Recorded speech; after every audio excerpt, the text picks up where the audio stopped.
Okay, let's get right to it. It is Friday, right a little bit before 1 p.m. And, this is a real unique situation. We've got a beautiful looking winter storm now that's taking shape over the desert southwest. And there's a lot that we're going to need to talk about here as we go through the weekend and especially early next week. Okay, and that's one thing that I really want to underline here is that we are going to be dealing with winter storm conditions for the most part early next week. That would be Monday and into early Tuesday. Okay, that will be reflected on the trigger graph and also on the travel impact map that I'm sending you. Okay, but let's just get right to it. Let's talk about this winter storm because you don't see this very often where you get such a beautiful looking storm system. And here we go. Over the desert southwest, you can see a twist in the clouds, actually a fairly impressive twist or turning in the clouds over the desert southwest. And here is the actual upper level low now, right near Phoenix, Arizona. And that storm system is going to be pivoting east and northeastward into the plains. And when it does, it's going to tap into a ton of Gulf moisture. Here's the Gulf of Mexico down here, okay? That Gulf moisture is going to be streaming north into this storm system as we go through the weekend and into early next week. In fact, as this storm system continues east and northeast towards the southern Great Lakes, it is going to plug into moisture not only from the Gulf of Mexico, okay, but it's also going to plug into moisture from the Atlantic Ocean.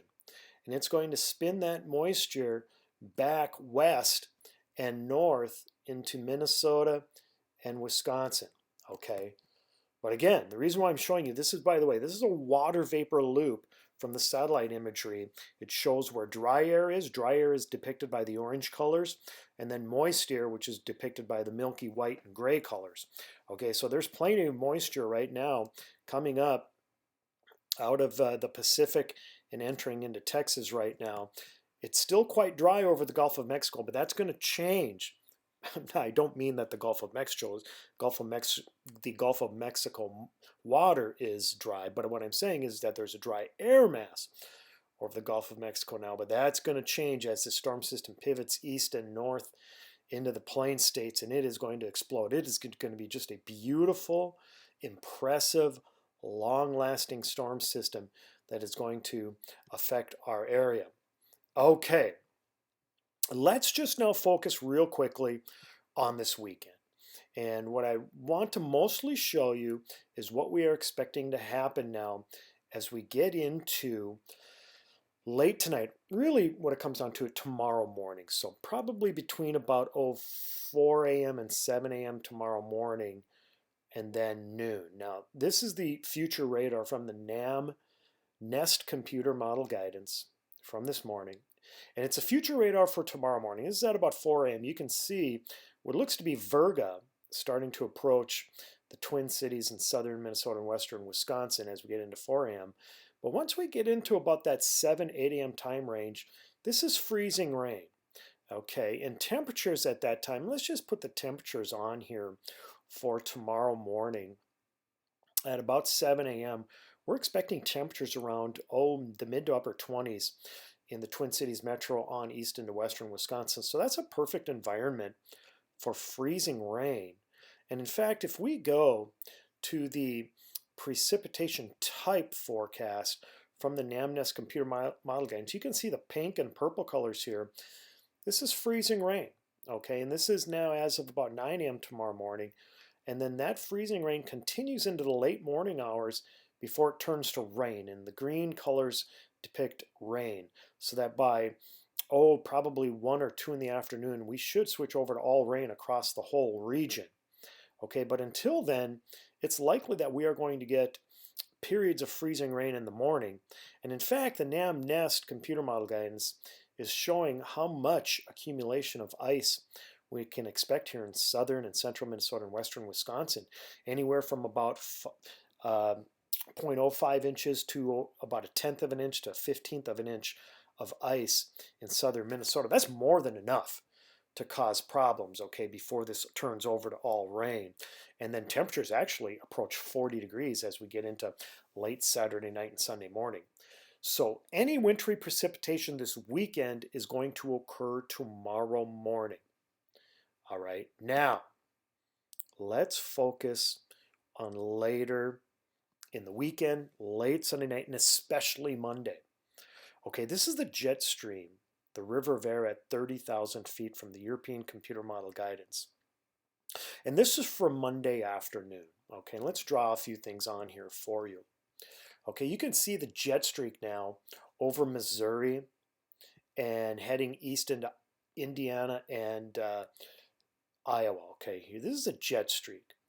This is pretty far south for us to receive rain or liquid on Monday and Tuesday.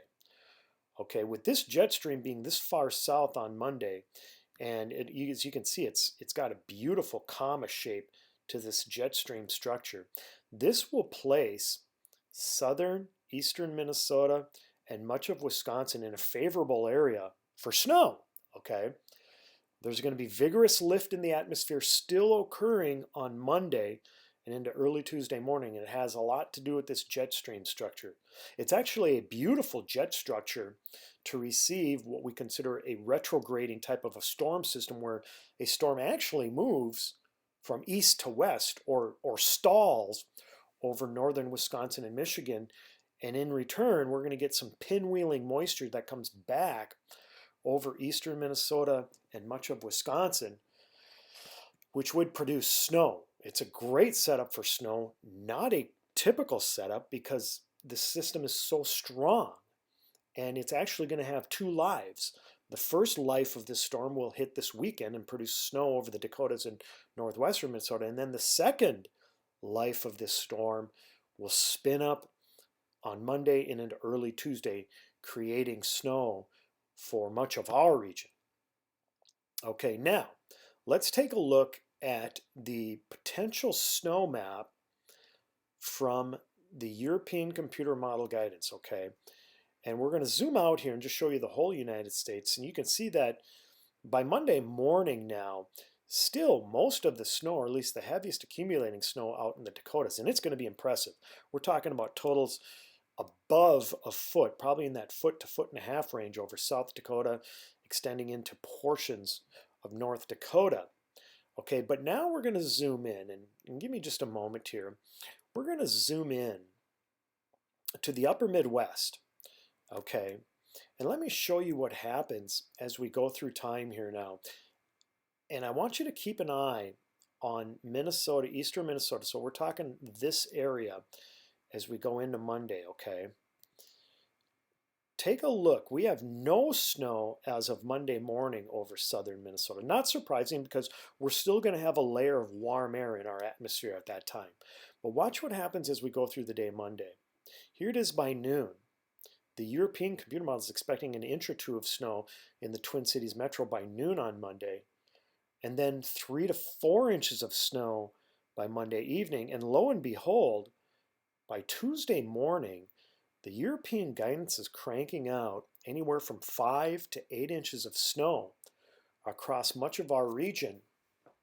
And that all has to do with that pinwheeling or retrograding storm system on Monday and into Tuesday morning, as moisture from the Atlantic and Gulf of Mexico gets pinwheeled back into Minnesota and Wisconsin. Okay, again, this doesn't happen very often, and it only occurs when storm systems are very strong, and that's what we're going to have with this system. So if we think about it, and let's just go look at the snow totals for a 3-day period. This would be from Saturday through Monday night and into Tuesday morning. Look at the wealth of snow from the Dakotas on east into northern Wisconsin. Many areas by Tuesday morning are going to be talking about snowfall in excess of a half a foot, and as I had mentioned, some areas getting over a foot of snow. Now, my greatest worry out of all of this is that this storm system is going to continue to surprise us and create even more snow than what the European computer model guidance is showing, more snow over eastern Minnesota and northern Wisconsin. And that could happen. So we're going to have to keep a close eye on this system over the weekend to make sure that our snow totals don't start to get out of hand as we get into Monday and Tuesday. But again, from a snow standpoint, we're going to need to wait till Monday and early Tuesday for that in our region, as it looks like it's going to be mostly at least some ice Saturday morning, just switching over to plain old rain for the rest of the weekend. Okay, I wanted to show you the American computer model guidance now, just to show you that we do have at least some sort of a consensus in the upper air pattern. Okay, here's the jet stream structure now for Monday from the GFS computer model guidance, and take a look at what it's showing. It's got that jet streak going right across Illinois, Indiana, and Ohio, so that's very similar to the European guidance, and it also shows that comma shape in the jet stream winds, although not as strong, but still a comma shape in the jet stream winds across eastern Minnesota, Wisconsin, and the UP of Michigan. Okay, so that would again promote this idea of a pinwheeling storm system over the Great Lakes that literally throws snow back west and south across eastern Minnesota and northern Wisconsin. Hence the reason why I'm expecting significant snow over our region during that time period. Now, you probably have not heard much about that yet, at least that idea of significant snow on Monday and into Tuesday morning. And it's all because the GFS computer model guidance is not as robust with the snow totals. So, but I'm pretty confident that the GFS is going to ramp up these snow totals into the European guidance range as we go through time this weekend. But you can see the GFS is showing, about 2 to 4 inches of snow across the region as we get into Tuesday morning. So yeah, less than the European computer model guidance, but still, they all show kind of the same solution of a pinwheeling low pressure system over northern Wisconsin and the UP of Michigan that throws snow back west into Minnesota as we get into Monday and Tuesday morning. So again, lots to talk about. A long duration storm that's pretty exciting from a weather standpoint, from a forecasting standpoint, and it definitely is something that's going to put us to work again. Not only Saturday morning with a little bit of ice, but then Monday into Tuesday morning. So be prepared. All right, take care, everybody.